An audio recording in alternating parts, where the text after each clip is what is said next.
Hello, and welcome to Season 2, Episode 1 of MÖRK BORG Solo. We have a big box in front of us. Solitary Defilement. This is the Solitary Defilement box from Max Moon Games, and it has the official Solitary Defilement books inside, but I've added some of my own as well. So let's open up and see what we get. So we're going to be using these for our character sheets, at least at the start. We'll see whether that changes or not, depending on what I need. But we'll be using these Pocket Scum books, and they will basically be our characters. We're going to play 2 characters in this season. And if you open up the inside here, you're going to find a whole thing that you can use for solo play. So you can put your plot threads, your characters, etc, etc. So these are the character sheets that we're going to be using, right? This is a bookmark that I printed out. If you saw Season 1, you'd know that I used a lot of the Portents and Curses of the Prince of Gorse by Alfred Valley for the oracles, and that's how we came up with, The Howling Lamb, and where's the Pregnant Bull? There it is, 4, Pregnant Bull. And it's going to be of much importance in this season as well. Okay, so the next thing, and I printed these out last night, the character classes that we will be playing as for this season. The Damned Blade-Thrall and the Fugitive Knight. Oh yeah, that's a cool illustration right there.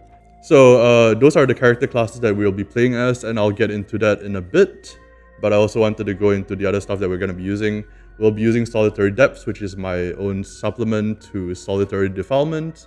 And this just adds a bit more to it. We'll be using the city crawling rules from Solitary Defilement as well as Cities of the Dying Land to create additional cities and stuff. And we got Ferretary, because Ferretary is required to be used with Solitary Defilement. Not required, but highly recommended. Okay, so let's put all this back in. And let's actually start creating our characters. Let's start with the Fugitive Knight. Let me introduce you to the Fugitive Knight. Bravery, nobility, justice, and honor mean nothing to you. Through cowardice and treachery, you slew a valiant knight to usurp his title, crest, and name. Cloistered within dead man's enchanted plate, you need not fear being hunted like a dog again, as it shelters you from harm and hides your damned self from those seeking vengeance for your past crimes. So, we begin with 2 bad habits, and we have the HP, we have silver, we have omens, stuff like that. I did do some thinking before we actually started the season. Yeah, what I got was this. This is the information that we have for this character currently. The 2 bad habits that he has. His best friend is a skull. The skull still requires a name, and he stutters when he lies. That's gonna probably come to bite us in the ass later on. He also has a crossbow and a dagger. I kind of like the idea of a knight not having an actual sword. He's more of a rogue, so he uses a crossbow and a dagger. But actually, I was thinking about it even further, and I think I do want to roll up the armor. So the only thing that I'm going to change from this is that I am actually going to roll up that armor, I think. So yeah, we're going to roll for it right now. And just get a random armor. Let's see what we get. 2. So we get Torn Armor of the Sarkesh Amok Knights. Medium, Agility DR2, minus D4 plus 1 damage. Wire Root Thorns do D2 damage to those who attacked you up close. Okay, let's actually fill out the character sheet. Let's actually write this down pencil. Strength is going to be a 1. Presence is going to be a 0. Agility is going to be a 1. And toughness is going to be a -1. He's going to be fairly average across the board here. HP, I believe, is... HP is toughness plus a D4. But I am actually going to give him max HP, which is not a lot. It's 3. He has 3 HP. That's not a lot of HP, even though it is max. As for omens, he has 2 to start with, out of 2. There we go. Weapon that he's going to start with is going to be a crossbow as well as a dagger. He's going to get this. Crossbow, he's gonna start with D8 with presence plus 10 bolts. Okay, so he's gonna start with 10 bolts and D8 crossbow. So crossbow, D8. And he's also gonna start with a dagger. So that is going to be, well, it's just gonna be a knife, I guess. So dagger is going to be D4 damage. Dagger, D4. There we go. But he is going to actually be able to also do D2 damage to those people who attack him up close. So that's going to be interesting. So the armor is going to be, I'm just going to say torn armor. Torn armor. And I think for that one, I'm actually going to ink it out because that's going to be important. Torn armor. There we go. Okay, so that's going to be D4 minus D4 plus 1. And as for the agility modification is going to be a modifier of DR2. So we're going to say minus 2 to our agility for pretty much everything. Class, we're going to go with Fugitive Knight. So you can write that down. Fugitive Knight. And torn armor. I think we're going to write out here that it does D2 damage to those who attack you up close. So we're going to write that down. Torn armor does D2 damage to attackers. Okay. What we also have to figure out is what the bards shall never hear the tale of. And some other stuff as well. But let's figure that out first. Let's roll a d6 and figure out how did we get this armor. There's going to be a tree. Covered goblin tracks and waited patiently. So we basically... okay. So we basically baited this knight into a goblin ambush. Okay, I'm going to write that down. I'm going to write that down in our notes here, actually. Baited knight into goblin ambush. There we go. Inventory is going to be strength plus 8 items. So that's going to be 9 items that we can carry for now. So let's write that out. 1, 2, 3, 4, 5, 6, 7, 8, 9. There we go. And items we're going to be carrying are, firstly, we're going to be carrying our crossbow, our dagger. We do have some starting silver. So we got some stolen silver. 10 times d6 stolen silver. 3. So that's going to be 30 silver that we start with. Okay, nice. Okay, so that's what we're going to start with. We have our Fugitive Knight with torn armor and his bad habits. Oh yeah, we have to write our bad habits as well. I forgot about that. And we have to write the fact that we have a skull that we haven't named. So skull. And his skull is going to be called... I have no idea. I have no idea at all. I'm just going to roll for a name. Let's see here. D6 and a D8. Okay, let's go for that. It's gonna be 5 and then 8. So Thorn, turn the skull. His best friend and ally. Best friend is a skull called Turn, and also he sucks at lying. So he stutters when lying. Okay, there we go. When captured, what is his bounty? Oh my god. Okay, that's actually a lot. Let's see.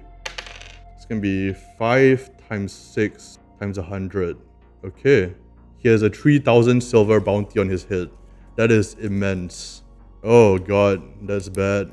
3,000 silver bounty on his head. There is this thing written here actually.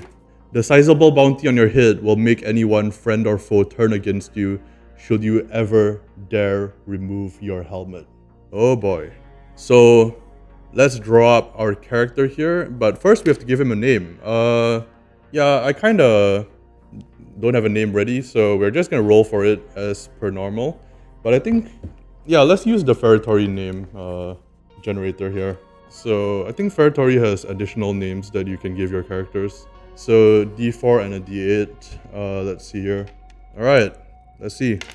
There's gonna be a 2 and a 2. So that is gonna be Galt.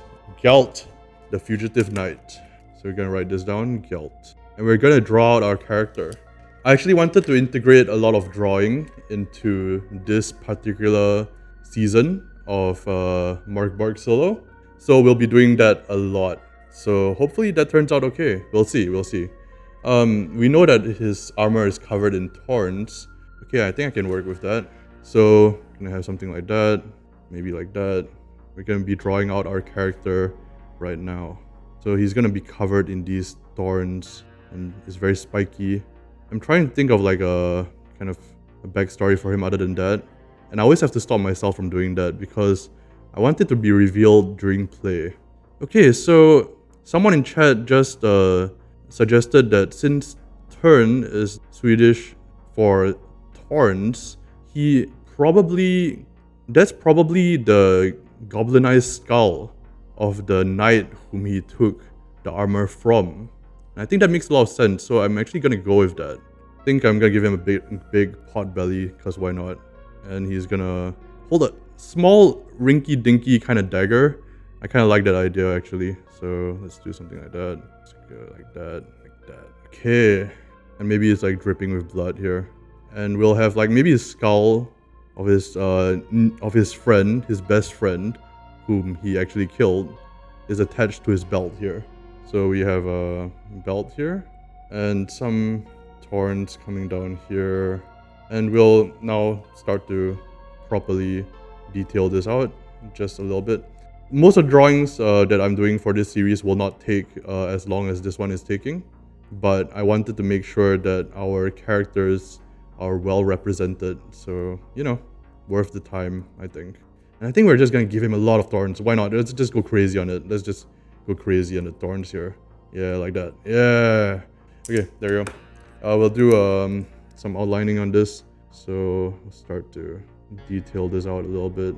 I'm just thinking this armor is probably like really rusty and like disgusting and decayed. This drawing kind of reminds me of Zabuso from is it Zabuso? The guy from Berserk, who has this kind of round helmet and who wields a axe in combat. It kind of reminds me of that character. I always like the design on that character quite a bit. So, and that kind of plays really well into it though. Like the fact that the skull is basically goblinized. I probably need to make it more of a goblin skull then. Let's actually make the nose part a little bit bigger, because goblins have huge noses, something like that. Because this is remember, this is like the goblin form of like the knight who he stole the armor from. So, oh yeah, I like that a lot. Okay, let's fill out the rest of this armor here. Someone in chat suggested that I do a little flower on the skull, and I kind of like that, so we're going with it. It's got a little flower in it, why not? So I think we'll sling his crossbow across like that maybe. And this is our character, Galt. And this is going to be his friendly companion Thorn. So we're going to point it out like that. Galt, the Fugitive Knight. So our first character is Dunzos. Now on to our next character, the damned Blade-Thrall. Okay, so yeah, let me read this out as I did for the previous one. Taking it up was a folly you did not comprehend. Your bones ache and your body is bent after so long shouldering this loathsome sword. Despite your many attempts to smash or sunder it, the only thing left broken is your spirit. Will even death free you from its bitter weight? No answer could bring comfort. So still you heft the blade, or when too wary of its heavy fate, drag it yet unscathed across the cobbles and hard earth. So how did we came to bear this burden? Let's see. Get out of here, Galt. Your time to shine has come and gone. We are now going on to the damn Blade-Thrall, and we're gonna find out how did I get this huge sword. 6. A bristly-haired demon ape rose from a stinking mud pit and offered the blade up to your hand. Okay, alright, that's interesting. Right off the gate. So our class is going to be Damned Blade-Thrall. Okay, like I did for the Fugitive Knight, there was some stuff that I had figured out ahead of time. But you know what? Screw this. I think I'm just gonna randomize it. I'm just gonna randomize what kind of sword and what kind of ability I get. I think that's a lot more interesting. So, you know what? I did all this preparation, but fuck it. We are gonna use the stats though, because I think it's appropriate. 3 strength. We're gonna go with -2 agility, 1 in toughness, and -1 in presence. Okay. HP is gonna be max since we are playing solo. HP is gonna be toughness plus D10, so he's gonna have 11 HP. Omens are going to be 4 out of 4. Okay, as for the weapon itself, that's gonna be interesting. So, a bristly-haired demon ape rose up from a stinking mud pit and offered the blade up to our hand. So we're gonna write that down here. Demon ape Gav sword. Okay, there you go. This is important to point out, by the way. You start with a Zweihander and roll d4 on the armor table.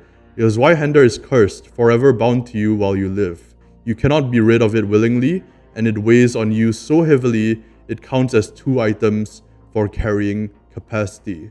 If you do become separated, you cannot heal by resting and take d3 damage each dawn you remain apart. On a fumbled attack, roll for an arcane catastrophe, which is what you roll for when you fuck up magic, instead of breaking or losing your weapon. Reroll results mentioning powers or scrolls. You also begin with one of these qualities. So we do get a Zweihander to start with, but we also get some armor. So let's actually decide the armor first. D4 it said, right? So let's roll for it. What armor do we get? 4. That's going to be heavy armor, splint plate. Oh, we're going to be actually pretty protected, but that's actually going to be very bad for our agility. We're going to get hit every single time, actually. We might just sell it off. I don't know. A bit hard to see on the camera, but as for the weapon, let's actually roll up what kind of weapon we get. So we're going to roll for the weapon right now and see what weapon do we have. What Zweihander do we have? 2, a Graven Tusk slab. Graven Tusk, for those of you not familiar, is the huge graveyard within Sarkash, which is like a huge forest. Your blade is immensely heavy, its dire blows falling like a sarcophagus lid. When you roll 8 plus HP damage with your Zweihander, your enemy is dazed. They lose their next action, and tests to attack them have DR -2. You stagger as well, and test defense at +2 DR for a round. Holy shit, that is a lot to take in. Okay, we have a Graven Tusk slab as our weapon. Okay, I think that sums it up pretty well. So basically, our weapon is actually going to be a sarcophagus lid. It's going to be a coffin lid. It's this huge, just stinking pile of metal that was given to us by a demon ape from a mud pit. So that's cool. Let's see here. So we have it, and it kind of like takes up, I believe, 2 weapon slots. So that's going to be, there we go. This is what we got. Very cool. So I think that's all we need for this character. We do need to refer back to this if we get separated from our weapon, but I think we're gonna write one more thing down, which is on fumble. On fumble, arcane catastrophe happens, which is really bad. Arcane catastrophes are so bad, in fact, that yeah, one of the least bad things that can happen is all of your teeth fall out. That's one of the least bad things that can happen.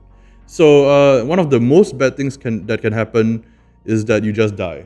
You just straight up just die. You get devoured by the basilisk. So yeah, that's great. If we fumble, that's gonna be a real fun time. But luckily we have omens to offset that in case that does happen. So that is going to be our character. But what is our character's name? Let's see. Let's roll up a character name. D4 and D8. That's gonna be a 3 and a 6. So that's going to be Quiftmole. I'm not gonna be able to pronounce that at all. So I'm gonna re-roll. I'm just gonna re-roll. There's gonna be a 1 and a 3. That's gonna be Jaurk. Jaurk. Okay. What is Jaurk going to look like? So Galt was covered in this kind of weird armor, so we can't really see his face or anything. But as for Jaurk, we probably can roll up a description of him. Let's use Maze Rats here. This is my custom copy. I drew a little rat on the front because that's cool. And we're just gonna roll for physical detail. Why not? Yeah, why not? So we're gonna roll for that. Let's see. What do we got? 1 and a 4. We have braided hair. Okay, braided hair. And we'll roll for an appearance as well. So braided hair and what? 6 and a 1. Towering. Towering with braided hair. Okay, cool. Jaurk. Towering with braided hair. Okay, we'll do something with that. So even though our previous character Galt is pretty damn huge, I'm thinking like he's really tall, but he's kind of like, and he's kind of strong as well, but he's like tattered and in rags. And wait, he does have armor. I almost forgot that. Yeah, I'm just gonna say that in this case, his armor maybe looks like this, and it's covered in rags as well. So on top of the armor is like some rags, and he's basically this huge imposing guy with braided hair, something like that maybe, and like and he has this like huge weapon that he carries about, like that's basically just a sarcophagus lid, right? So how are we gonna draw that actually? A graven toss slab. I guess it was constructed from a coffin, so it'll just be like this huge, like weird looking thing. It doesn't even look like a sword, it just looks like a hunk of metal, which basically it is what it is, right? So something like that. Oh god, look at that.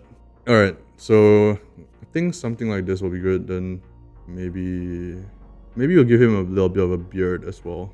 Yeah, we'll give him like a braided hair and a beard. Why not? Make him look like a real badass. So we'll go something like that. And he has this huge weapon that's just, it doesn't even look like a sword, right? It just looks like this, basically this just chunk of metal. So gonna maybe put some rags on him here and draw like that. Okay, there you go. That's our character. We're gonna detail him out now. So some braided hair there. And like I said, not all of the art is going to take this long for our actual game, but we are actually going to be doing a lot of drawing throughout the course of our journey into the Dying Lands, because I actually think it's a good visual representation. That's the first reason, but the real reason is because I just like drawing. I just like drawing as part of the game, and I like drawing for solo RPGs. I like drawing in general. So we're gonna have a lot of drawing because I just decided to have it. Yeah, that's the real reason. And there we go. Something like that. Just this huge, jagged like metal that was once a sarcophagus lid. There we go. And we still have to figure out, why was he given this by the demon ape? Why was he like chosen by this demon ape to wield this horrible sword that he now loathes and hates and has to drag around and is kind of like tied to now? Why did all of this happen to him? And we're gonna have to figure that out. But I guess one step at a time. We'll figure that out as we go along his journey. We'll give him a bit more of a weathered look in his face here. Maybe slightly older. I think that's kind of nice. So braided hair, towering. I think this fits that description pretty well. Sure. There we go. And this is our damned Blade-Thrall, Jaurk. I think that's going to be it for this session. Character creation. Off screen, I will actually be drawing up these characters on these character sheets here. But we have our characters. We have Galt, the Fugitive Knight, who is covered in thorns. And we have Jaurk, the damned Blade-Thrall. So I think we are done for today's session. Character creation. We figured out our two main protagonists. We've drawn them out. We figured out some of their backstory a little bit. And in the next session, we'll figure out what is their adventure. What ties them to this world that they are going to be in. And where do they even start? We're going to figure all of that out in the next episode. So, if you are watching this on YouTube, I'll see you in the next video. Hit like and subscribe and all that YouTube stuff. Commenting will be nice. Tell me what you think of Galt and Jaurk. And I'll see you all in the next video. Goodbye.